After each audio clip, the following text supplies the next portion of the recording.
Pemerintah mengeluarkan aturan pelarangan mudik mulai tanggal 6 Mei hingga 17 Mei 2021. Aturan ini dikeluarkan pemerintah dalam upaya untuk mencegah dan memutus mata rantai COVID-19 saat libur panjang. Kondisi tersebut membuat sejumlah perantau di Jabodetabek melakukan mudik lebih awal, guna menghindari larangan mudik. Seperti di jalur Pantura Subang, sejumlah pemudik sudah mulai terlihat melintas menggunakan sepeda motor. Sementara itu, puluhan calon penumpang juga mulai memadati stasiun Senen, Jakarta Pusat. Meningkatnya jumlah calon penumpang kereta 1 hari jelang bulan suci Ramadan dikarenakan banyaknya warga yang mudik lebih awal. Larangan mudik yang dikeluarkan pemerintah membuat tak sedikit warga perantauan nekat meninggalkan aktivitas di ibu kota demi bisa merayakan Idul Fitri bersama keluarga di kampung halaman. Mudik di bulan Mei ini kan emang ditutup kan transportasi, jadi saya pulangnya lebih awal aja. Kenapa dimilih lebih awalnya? Karena biar bisa lebaran di kampung. Diperkirakan volume calon penumpang kereta jarak jauh akan terus mengalami peningkatan hingga 1 pekan ke depan, mengingat banyak warga perantauan yang akan tetap nekat mudik lebih awal demi bertemu keluarga di kampung halaman. Kini kita akan kupas selengkapnya di Indonesia Bicara.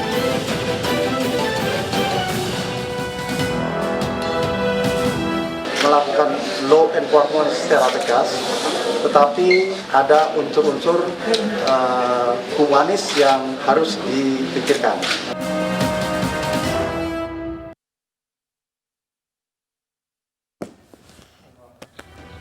Ya, halo pemirsa, pemerintah mengeluarkan aturan pelarangan mudik mulai tanggal 6 Mei hingga 17 Mei 2021.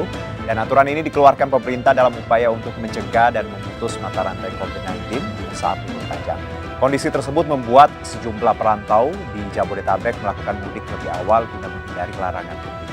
Saya Herjono Syaputra, kita akan berbincang lebih jauh terkait mudik 2021 boleh, tidak boleh. Dan sebelum kami hadirkan perbincangan ke hadapan Anda, tadi sudah kami sampaikan video atau berita pembuka terkait bahasan yang kita bahas untuk malam ini. Dan di segmen ini kami akan berbincang dengan narasumber yang sudah terhubung melalui Zoom call.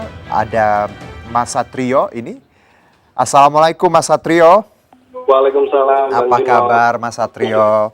Kabar baik. Gimana? Ya, alhamdulillah sehat. Terima kasih sebelumnya sudah meluangkan waktunya untuk ngobrol-ngobrol sedikit bersama kita di Indonesia Bicara. Mas Satrio ini pemudik ya, dan pemudik lebih awal lagi ya kemarin ya. Iya, kita lebih awal.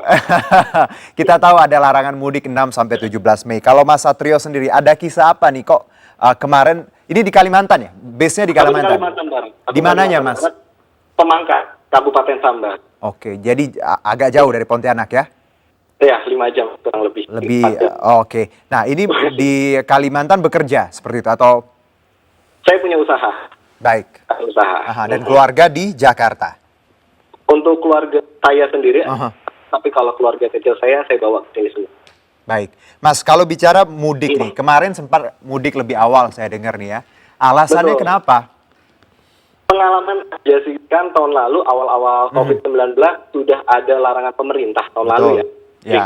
Jadi kebetulan aja COVID COVID baru, ya udah deh pulang lebih awal aja. Ternyata benar ada larangan dari pemerintah. Dan sudah, ya karena kita tahu tahun lalu juga ada larangan mudik sebenarnya. Ya. Jadi memang waktu larangan ini belum keluar, Mas Satrio sudah merasa kayak bakal ada larangan yang sama seperti itu ya? Iya, melihat situasi sekarang kan juga fit, gak kunjung terlalu membaik. Jadi ya coba. Kemarin mudiknya ke Jakarta atau kemana? Ke Tangerang. Ke Tangerang, oke. Di mana Tangerangnya? Saya orang Tangerang juga. Oh, Karamacika. Oke, saya Tangerang Selatan tapi ada keluarga di Cimone. Deket kita ya. Deket juga. Oke, Mas, kalau bicara kemarin mudik, di tanggal berapa? Awal bulan atau seperti apa? Deket-deket akhir tahun kemarin, Bang. Akhir tahun ya? Deket-deket akhir tahun kemarin kan sama ada momen juga aku habis ulang tahun juga. Ya udah kumpul deh sama mama sama keluarga yang di sana. Kalau dari pengalaman mudik kemarin lebih awal, perbedaannya seperti apa? Kalau prokes, persyaratan atau seperti apa? Boleh diceritakan. Kalau Perbedaannya ya, kalau dari sisi positifnya sih harga tiket jauh lebih murah ya Mas Junot ya. Oke, baik. Kita sebagai pengguna kan senang tuh kalau ada itu, tapi untuk yang sisa lainnya ya proker kesehatannya itu juga terjaga sih, mulai dari kita harus bawa keterangan sudah rapid, terus yang kedua kita harus pakai face shield di dalam, dan kita harus juga mengisi EHAC. Jadi sebelum naik itu kita sudah isi, pas kita sampai kita sudah memberikan dokumennya itu. Baik, tes PCR atau antigen kemarin pesawat ya, dengan pesawat? Kami naik pesawat, iya. Berarti Naik memerlukan pesawat. PCR dong ya? Betul. Baik. Nah, kalau kita bicara larangan mudik ini, Mas, untuk Anda yang mungkin ya sebagai pemudik, orang yang tinggal di daerah jauh dari orang tua, keluarga inti seperti itu, Anda melihat wacana, bukan wacana ya, tapi ini sudah larangan, peraturan menteri sudah dikeluarkan. Anda melihatnya seperti apa? Sebenarnya sih sedih ya, karena kan sudah setahun lebih, nggak sampai setahun, sudah lama lah nggak ketemu sama orang tua di Jakarta. Apalagi kan mama belum pernah ngeliat cucu secara langsung nih, dari video call terus kan.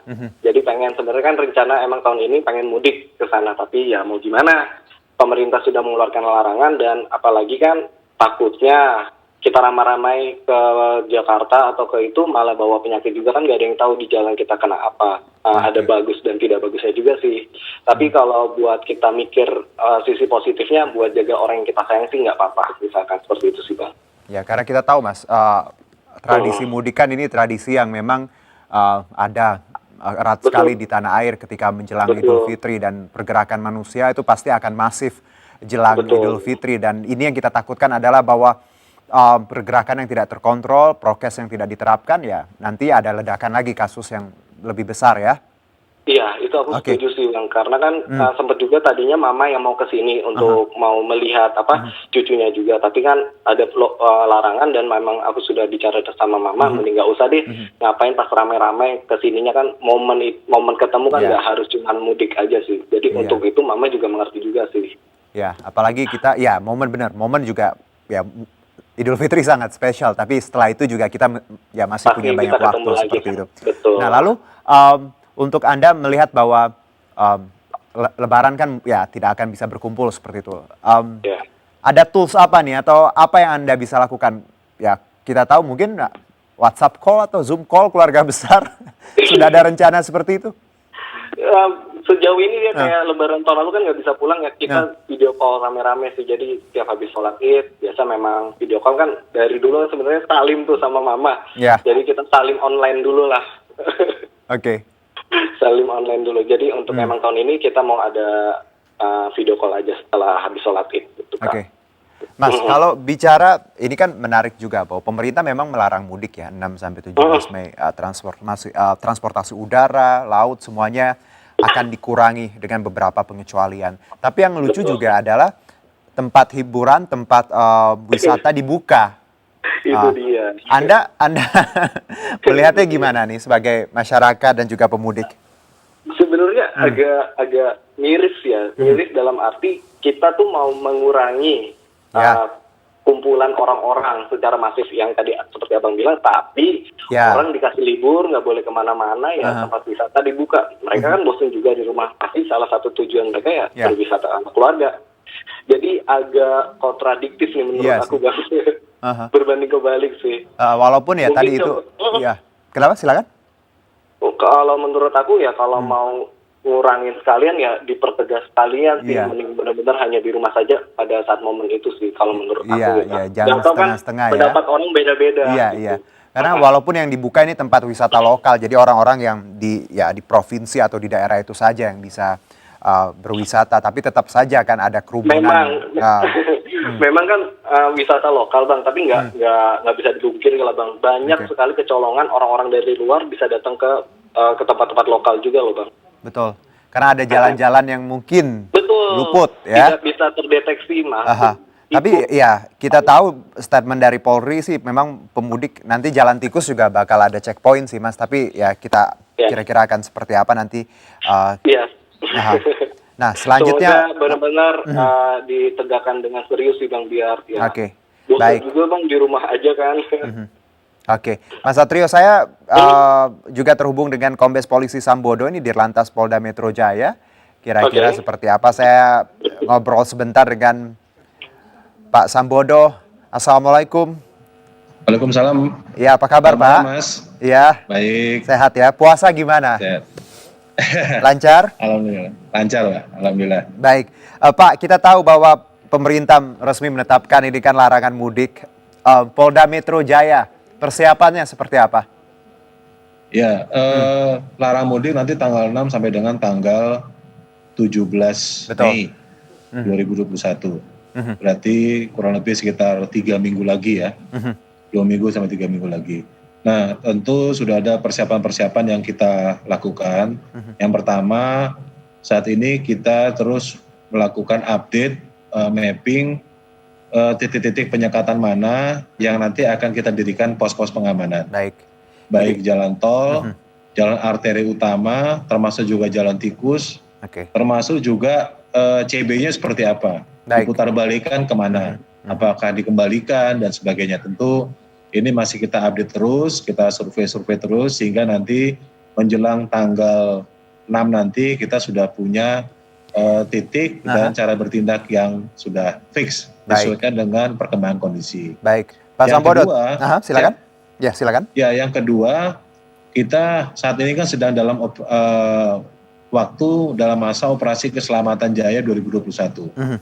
Operasi Keselamatan Jaya ini ada 2 target utamanya. Yang pertama adalah penegakan protokol kesehatan, dan yang kedua adalah kampanye, sosialisasi, edukasi tentang larangan mudik tahun 2021.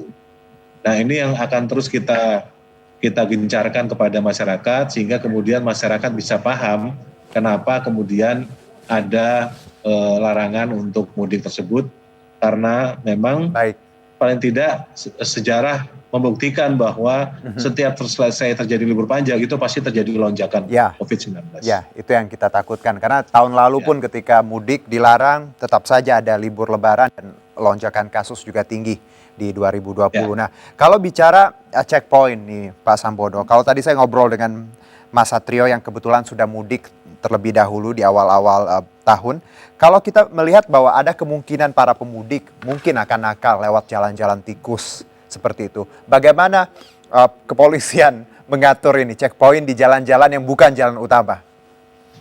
Iya, sebagaimana tadi telah saya sampaikan, memang paling tidak kita sekarang saja sudah mendata ada 16 jalur-jalur kecil jalan tikus yang keluar dari aglomerasi Jabodetabek. Artinya yang kita jaga adalah pintu-pintu keluar, misalnya dari Jakarta yang menuju ke arah Cikampek, Jakarta menuju ke arah Merak, ke arah Tangerang dan sebagainya. Nah, titik-titik itulah nanti akan kita mapping, kemudian kita tentukan, oh ini dijaga oleh Polda, ini oleh Polres, ini oleh Polsek, dilihat dari tingkat kegentingannya seperti apa, kemudian posnya di mana, dan yang paling penting adalah cara bertindaknya seperti apa.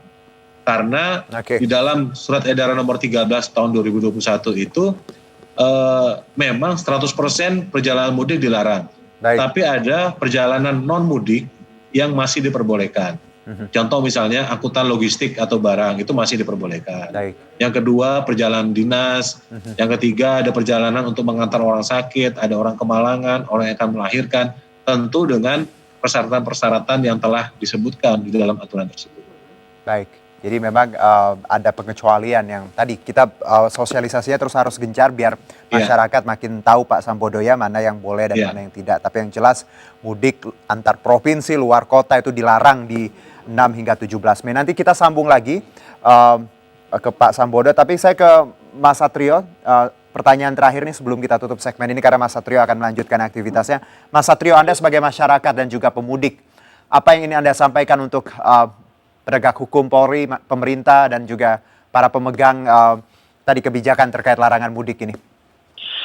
Oke, ini kan sudah ada peraturan tentang larangan mudik. Mungkin sebaiknya untuk penanganan COVID-19 ini jadi ditangani lebih serius, jadi tidak setengah-setengah dengan kayak tadi kan tempat wisata dibuka dan sebagainya, kan itu menurut saya agak berbanding terbalik ya, pengen mengurangi kerumunan massa tapi membuka tempat wisata itu. Jadi coba lebih selaras lah untuk menahan laju dari COVID-19 ini. Baik, Mas Satrio, terima kasih atas waktunya. Salam untuk Terima kasih, Kalimantan ya. Iya, Nanti iya. juga bisa lagi mudik ke Karawaci, insya Allah. Amin. Amin, amin. Iya. Baik, kita jeda dulu pemirsa. Tetap bersama kami di Indonesia Bicara.